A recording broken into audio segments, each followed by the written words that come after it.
ఒక స్థల మార్పిడిపై ఆగ్రహ జ్వాలలు 647 సర్వే నెంబర్కి చెందిన భూమి ప్రభుత్వ భూమి కాదా అని మండిపాటు. అయితే అధికార పార్టీ నాయకుల తీరు పట్ల అనుమానాలు, అక్రమార్కులకు వత్తాసు పలికి రాజకీయ భవిష్యత్తును కోల్పోవద్దని హెచ్చరిక.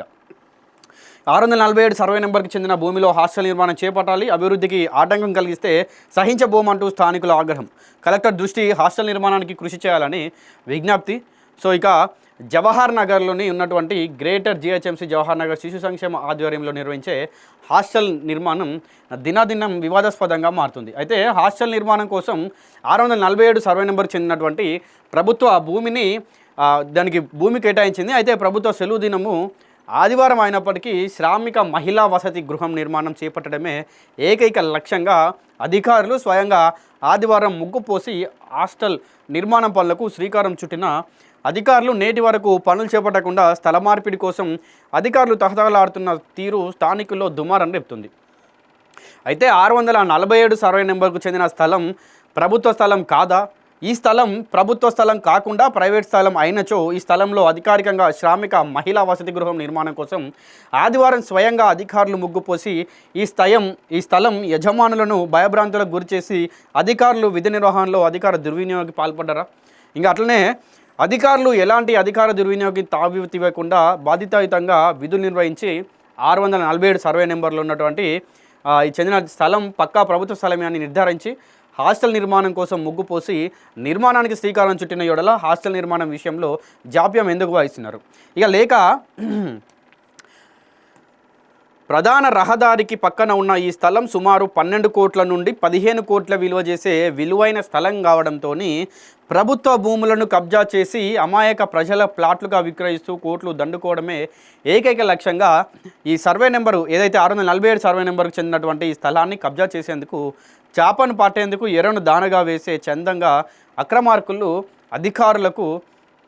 అధికారులను లోబర్చుకునేందుకు అక్రమ మార్గంలో తెరచాటుగా పెద్ద మొత్తంలో అందజేసే ముడుపులు ముచ్చటపడి హాస్టల్ నిర్మాణం కోసం కేటాయించినటువంటి ఈ ప్రభుత్వ భూమికి భూమి పూజ చేసి ముగ్గు పోసి నిర్మాణానికి అనుకూలంగా ఉన్న ఈ ప్రభుత్వ స్థలాన్ని వదిలిపెట్టి విలువైన ఈ స్థలాన్ని అక్రమార్కుల హస్తగతం చేసేందుకు అధికారులు నిశ్చయించుకొని వేర్వేరు సర్వే నెంబర్లకు చెందినటువంటి స్థలాల్లో హాస్టల్ నిర్మాణం చేపట్టేందుకు నిర్ణయాలు తీసుకుంటూ విధి నిర్వహణలో అధికార దుర్వినియోగం పాల్పడుతున్నారనే విమర్శలు స్థానికుల నుండి వ్యక్తమవుతూ ఉన్నాయి.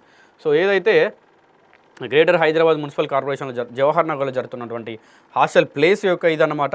సో అక్కడ 647లో ఉన్నటువంటి సర్వే నెంబర్లో మరి ఎందుకు నిర్లక్ష్యం పాటిస్తున్నారో అధికారులు అవ్వచ్చు, లేకుంటే అక్కడ ఉన్నటువంటి వాళ్ళు అవ్వచ్చు. మరి మహిళా వసతి గృహం కోసం చేపట్టినటువంటి అంటే ఆదివారం అయినప్పుడు కూడా ఆ రోజు మరి అంత ఆగమాగంలో వచ్చి అంత తొందరలో వచ్చి అక్కడ ముగ్గు పోసి పనులు చేపట్టి మరి ఇప్పటికి కూడా ఇంకా పనులు దారి ఎందుకు చేయలేకపోతున్నారు? కేవలం ముగ్గు పోసి ఎందుకు ఆపుతున్నారు?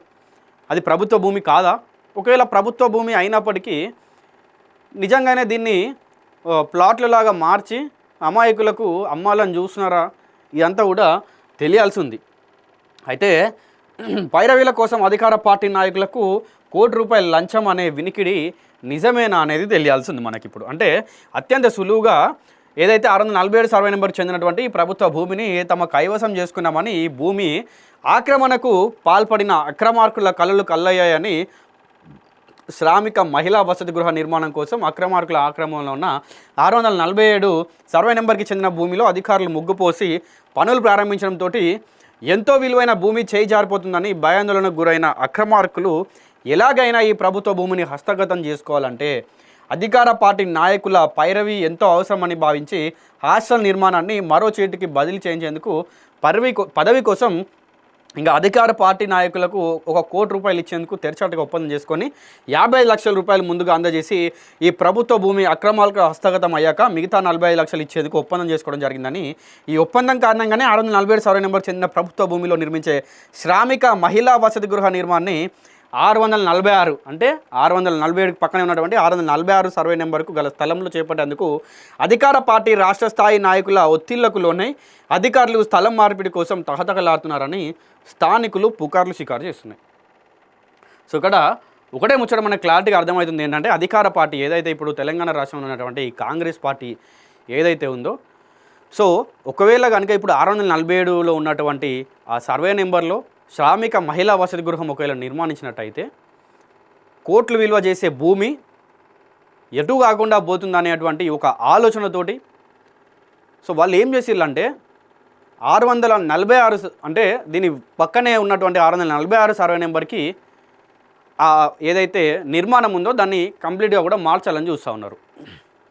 647 సర్వే నెంబర్లో ముగ్గు పోసినప్పటికీ కూడా ఏంటంటే ఒకవేళ ఇక్కడ బిల్డింగ్ కట్టేసి ఆ వసతి గృహం ఏదైతే ఉందో అది నిర్మించినట్టయితే సో అది వీళ్లకు ₹1 కూడా ఆదాయాన్ని ఇచ్చేటువంటి నిర్మాణం కాదు, లేకుంటే ఆడ పనులు కూడా వీళ్ళకు ₹1 కూడా ఆదాయం తెచ్చిపెట్టేది కాదు. సో అందుకోసమని ఒక ఆలోచన వీళ్ళు ఏం చేసిర్రంటే ₹1 కోటి వరకు కూడా అంటే ఒప్పందం కుదుర్చుకున్నారు. అధికార పార్టీలో ఉన్నటువంటి ఇప్పుడు అధికారంలో ఉన్నటువంటి ప్రభుత్వంలో ఉన్నటువంటి పార్టీ పెద్దలు కావచ్చు, ప్రభుత్వంలో ఉన్నటువంటి పెద్దలు కావచ్చు, ₹1 కోటి ఒప్పందం కూర్చుకొని జస్ట్ మీరు ఏం చేయకండి, ఇక్కడ ఏదైతే శ్రామిక మహిళా వసతి గృహం నిర్మాణం చేపట్టారో ఆల్రెడీ ముగ్గు పోసారో దాన్ని ఈ సర్వే నెంబర్ అంటే 647 సర్వే నెంబర్లో కాకుండా 646 సర్వే నెంబర్లకి జస్ట్ బదిలీ చేయండి అంతే.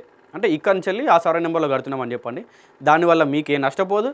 ఏదైతే ఇప్పుడు ప్రజలు అవ్వచ్చు, వాళ్ళు కూడా చదువుకునే వాళ్ళు అవ్వచ్చు, లేకుంటే ఇంకేదైనా అవ్వచ్చు, అక్కడికి వస్తారు, అక్కడ ఉండే వాళ్ళు అక్కడ ఉంటారు. 46కు 47కు పెద్ద దూరం కూడా లేదు. ఎవరు మిమ్మల్ని పల్లెత్తి మాట కూడా అన్నారు. మీరు 47 నుంచి 46 మార్చినందుకు మీకు ఏమి ఇబ్బంది ఉండదు. ఇక్కడ మీకే ₹1 కోటి వరకు ఆదాయం వస్తుంది. మాకు అంటే వీళ్ళు ఎవరైతే కబ్జాకు చేద్దామని అనుకుంటా ఉన్నారో వాళ్ళకు కొన్ని కోట్లలో లాభం వస్తుంది. అయితే మీరు ఫస్ట్ అయితే ఒక 50 లక్షలు 55 లక్షలు తీసుకోండి. ఇక దాని తర్వాత ఏమన్నా మీరు ఫస్ట్ ట్రాన్స్ఫర్ చేసిన తర్వాత ఏదైతే నిర్మాణం ఉందో 646 సర్వే నెంబర్లకి పంపించిన తర్వాత మొత్తం అక్కడ పనులు స్టార్ట్ అయ్యి ఒక బిల్డింగ్ అయిపోయిన తర్వాత, లేకుంటే బిల్డింగ్ సగం పూర్తయిన తర్వాత ఇక మిగతా 45 లక్షలు కూడా మీకు ఇచ్చేస్తాం, మొత్తంగా మీకైతే ₹1 చెల్లిస్తామని చెప్పి ఒప్పందం కుదుర్చుకున్నారని చెప్పి అక్కడ ఉన్నటువంటి స్థానికులు చెప్తా ఉన్నారు మనకి. అయితే అధికార పార్టీ నాయకులు అక్రమార్కులకు తావిస్తే రాజకీయ భవిష్యత్తు ఉండదని స్థానికులు హెచ్చరిస్తూ ఉన్నారు. సో ఎవరైతే ఈ కబ్జాకు ఆ భూమిని కబ్జా చేద్దామని చూస్తూ ఉన్నారో వాళ్ళకి గనుక ఒకవేళ ఈ ఏదైతే అధికార పార్టీలో ఉన్నటువంటి అధికార ప్రభుత్వంలో ఉన్నటువంటి వాళ్ళకు అవకాశం ఇస్తే అంటే మీరు కబ్జా చేసుకోండి, నేను 647లో ఉన్నటువంటి నిర్మాణం జరుగుతున్నటువంటి పనులను వెంటనే ఆపేసి పక్కనే ఉన్నటువంటి అదే 646 సర్వే నెంబర్లకు పంపిస్తా అని కనుక ఇట్లాంటి ఆలోచనలు ఏమైనా మీకు ఉంటే మాత్రం వాటిని బంద్ చేసుకోండి. వాటిని బంద్ చేసుకోకపోతే మాత్రం మీకు ఖచ్చితంగా కూడా రాజకీయ భవిష్యత్తు అనేది ఉండదు అని చెప్పి కూడా వాళ్ళు స్థానికులు హెచ్చరిస్తూ ఉన్నారు. ఇక జవహర్ నగర్ ప్రాంతాన్ని అభివృద్ధి చెందిన ప్రాంతంగా తీర్చిదిద్దాల్సిన పూర్తి బాధ్యత శాసనసభ్యులు మల్లారెడ్డి అధికార పార్టీ నాయకులపై ఉందనే విషయాన్ని మర్చిపోవద్దని, ఇక అట్లనే అభివృద్ధికి ఆటంకం కలిగించే ప్రజా వ్యతిరేకంగా విధానాలను ప్రజలు సహించబోరని పిల్లి కళ్ళు మూసుకొని పాలు తాగినట్టు ఇక దాన్ని ఎవరు చూడలేరు అన్నచందంగా అధికారాన్ని అడ్డుపెట్టుకొని తెరచాటు లోపాయకార తప్పిదాలకు పాల్పడితే ప్రజలు గ్రహించబోరని అమాయకంగా ఆలోచించి రాజకీయ భవిష్యత్తును కోల్పోద్దని స్థానికులు హితవు పలుకుతూ ఉన్నారు. అదే శాస్త్రం ఉంటుంది కదా ఒకటి, పిల్లి కళ్ళు మూసుకొని నన్ను ఎవరు చూస్తలేరు, నేను పాలు తాగేస్తా అని చెప్పి అట్లా అనుకుంటే అంటే ఎవరైతే రాజకీయ నాయకులు ఉన్నారో మీరు కూడా ప్రజలు అంత అమాయకులు, ప్రజలు ఏమి గ్రహించలేరు అని చెప్పి కనుక ఒకవేళ మీరు అనుకొని ఇట్లాంటి పనులు కనుక మీరు చేసినట్టయితే రాజకీయ భవిష్యత్తు మీకు ఖచ్చితంగా కూడా ఉండదు. అక్కడ ఉన్నటువంటి స్థానికులు మిమ్మల్ని ఆ కాన్స్టిట్యూన్సీ నుంచి తరిమి కొట్టే పరిస్థితులు కూడా ఏర్పడతాయని స్థానికులు అంటున్నారు ఇక డైరెక్ట్. అయితే హాస్టల్ నిర్మాణం పట్ల కలెక్టర్ దృష్టి సారించాలి, శిశు సంక్షేమానికి కృషి చేయాలి.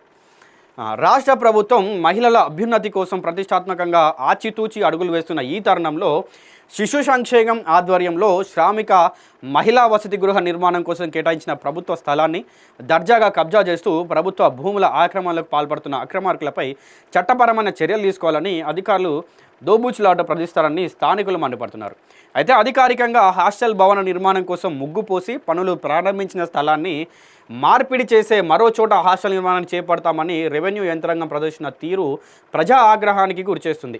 అధికారికంగా కేటాయించిన 647 సర్వే నెంబర్కు చెందిన ప్రభుత్వ భూమిలో వర్కింగ్ ఉమెన్స్ హాస్టల్ నిర్మాణాన్ని వేరే చోటికి తరలిసిన విషయంపై జిల్లా కలెక్టర్ ప్రత్యేక దృష్టి సారించి దర్యాప్తు జరిపించి ఈ హాస్టల్ నిర్మాణంలో దీని విషయంలోని అధికారులు ఏమైనా రాజకీయ నాయకుల ఒత్తిళ్లకు గురై లేదా అధికారుల స్వలాభం కోసం హాస్టల్ నిర్మాణ తరింపులకు పాల్పడినట్టు తేలిన తేలిన ఎడల విధి నిర్వహణ అధికార దుర్వినియోగానికి పాల్పడినందుకు రెవెన్యూ అధికారులపై చట్టపరమైన చర్యలు తీసుకోవాలని, అయితే ఈ హాస్టల్ నిర్మాణం చేపడుతున్న 647 సర్వే నెంబర్కు చెందిన ప్రభుత్వ భూమిని కబ్జా చేసేందుకు ప్రయత్నిస్తున్న అక్రపార్కులపై చట్టపరమైన చర్యలు తీసుకొని కఠినంగా శిక్షించాలని, హాస్టల్ నిర్మాణానికి ఎలాంటి ఆటంకం లేకుండా జరిపించి జవహర్ నగర్ అభివృద్ధికి కృషి చేయాలని జవహర్ నగర్ స్థానికులు అంటూ ఉన్నారు. సో మొత్తంగా కూడా అయితే ఈ ఏదైతే 647 సర్వే నెంబర్లో ఉన్నటువంటి ప్రభుత్వ భూమి ఏదైతే ఉందో దాన్ని శ్రామిక మహిళా వసతి గృహం కోసం, హాస్టల్ కోసం ఏదైతే కేటాయించడమే కాదు, దాంట్లో ఆల్రెడీ ముగ్గు పోసి నిర్మాణం పనులు కూడా స్టార్ట్ చేశారు. అంటే ఆల్రెడీ ముగ్గు పోసిందంటే ఒక స్థలాన్ని ఒక భవనం కోసం కేటాయించి అది ఏ స్థలం, ప్రభుత్వ స్థలమా, ప్రజల స్థలమా, ఇట్లాంటివన్నీ గమనించిన తర్వాతనే పనులు చేపడతారు. సో మరి ఇప్పుడు దాన్ని 646కు తరలిస్తున్నారు. అంటే ఏదైతే ఆ పని ఉందో భవనం నిర్మాణం 646లో కట్టిస్తున్నారు అని అంటే ఎవరి అండదండలు, ఫస్ట్గా ఎవరు అండదండలు చూసుకొని వీళ్ళు ఉన్నారు, లేకపోతే అక్కడ ఉన్నటువంటి అధికారులు ఎందుకు మౌనం పాటిస్తున్నారు, ఏదైతే కబ్జా 647 సర్వే నెంబర్ని కబ్జా చేయాలని చూస్తూ ఉన్నారో వాళ్ళ మాటలు, అక్కడ ఉన్నటువంటి అధికారులు అవ్వచ్చు, లేకుంటే శాసనసభ్యులు అవ్వచ్చు, ఎమ్మెల్యే మల్లారెడ్డి అవ్వచ్చు. సో వీళ్ళందరూ కూడా ఎందుకు దానికి ఓకే చెప్తా ఉన్నారు అంటే ఓపెన్గా చెప్పేస్తున్నారా వాళ్ళకి, సరే మీరు మాకు ₹1 కోటి ఒప్పందం కుదుర్చుకున్నారు కదా, 647 సర్వే నెంబర్ని మేము వదిలేస్తున్నాం, అది ప్రభుత్వ భూమి కాదు, ఎవరి పేరు మీద లేదని చెప్పి మేము వదిలేస్తున్నాం, మీరు దాన్ని కబ్జా చేసుకోండి, మీ పేరు మీదకి ట్రాన్స్ఫర్ చేసుకోండి, ఇక పేద ప్రజలు ఎవడో ఒకడు ఉంటే వాళ్ళ పైనకి మీరు వాళ్ళకు ఎంతకో కొంతకో ప్లాట్లు అమ్మేసేయండి అని చెప్పి ఇట్లాంటివన్నీ మీరు ఓపెన్ స్టేట్మెంట్ ఇచ్చినట్టు ఉంది. అయితే ఫస్ట్ మీరు బయటికి వచ్చి ఎవరైతే ఈ దాన్ని కబ్జా చేద్దామని చూస్తూ ఉన్నారో, లేదంటే అక్కడ డబ్బులు తీసుకొని ఎవరైతే కబ్జాదారులకు లొంగిపోయారో వీళ్ళందరిపైన కూడా కఠినపరమైన చర్యలు తీసుకోవాలి. ఇంకా అట్లనే ఏదైతే 647లో పనులు చేపట్టిర్రో, ముగ్గు పోసిర్రో, సో 647 సర్వే నెంబర్లోనే ఈ వసతి గృహం నిర్మాణం అయిపోవాలి.